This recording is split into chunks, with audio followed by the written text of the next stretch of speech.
And welcome back to Ozarks Live. Now, if you've been with us all week, you know we've been taking time to learn more and more about Cami's trip to Africa, because it's not every day you climb Mount Kilimanjaro, you know. So, Cami, talk to me. What's today's video focusing on? Well, as we go along this week, I'm showing you bit by bit us working our way up the mountain. So today it's kind of around day 3, but I'm also talking and showing you specifically things that really touched me and that really meant a lot to me on the trip. And so today's is about the people. So before Kilimanjaro, we went and saw World Surf International's well that they put into this little Maasai tribe village. So we got to meet some of those people. So a little bit of that's on there, but then also the people that got us up the mountain and how they did that. And you'll notice each day as I'm talking on these videos, I'm like more and more out of breath. And I didn't even notice at the time, but as I'm going back and editing these, you can tell how I'm breathing harder. And yeah, so there's a little bit of that, yeah. Pretty cool. Yeah. Pretty cool.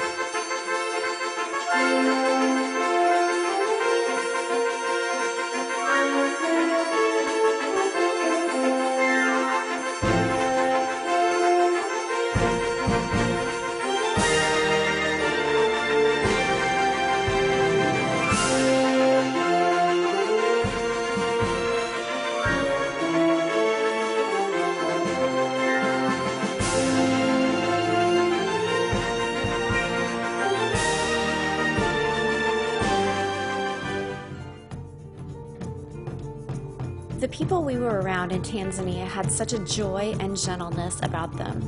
They were one of the biggest treasures I found. Before Kilimanjaro, we went to a remote village that had just gotten one of the water wells that World Surf International placed. That was an amazing interaction. Then throughout our time on Kilimanjaro, there were 92 African men taking care of our group of 20 climbers. They were the hardest workers I've ever seen.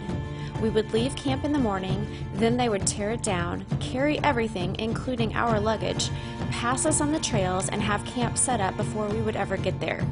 Sometimes they had surprise picnics for us on the way. And they would celebrate by singing every time we got to the next camp.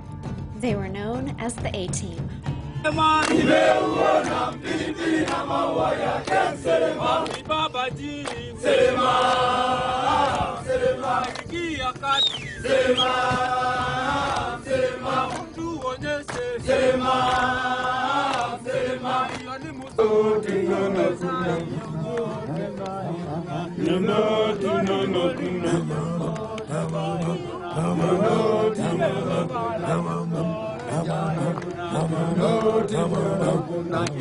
As my friend Kate Bailey and I discussed, and some of these words are hers, the amazing porters and guides served as a humble reminder that they could anticipate my needs before I could.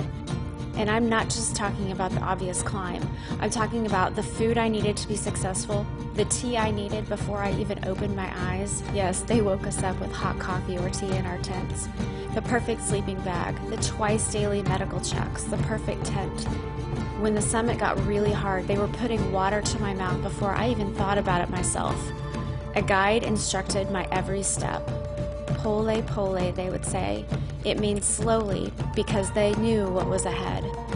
When we worried about how much longer or how much colder, their response was Hakuna Matata, no worries. Ole, Hakuna Matata.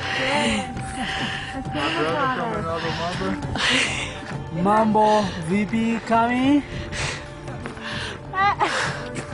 I trusted them in every way, just like following Jesus. We don't need to know everything, just the next step. I literally trusted them with my life, and they gave me peace about the journey. They took away our anxiety. They made our burden light so we could get to glory.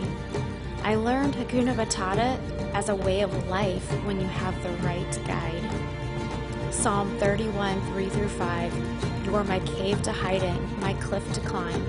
Be my safe leader, be my true mountain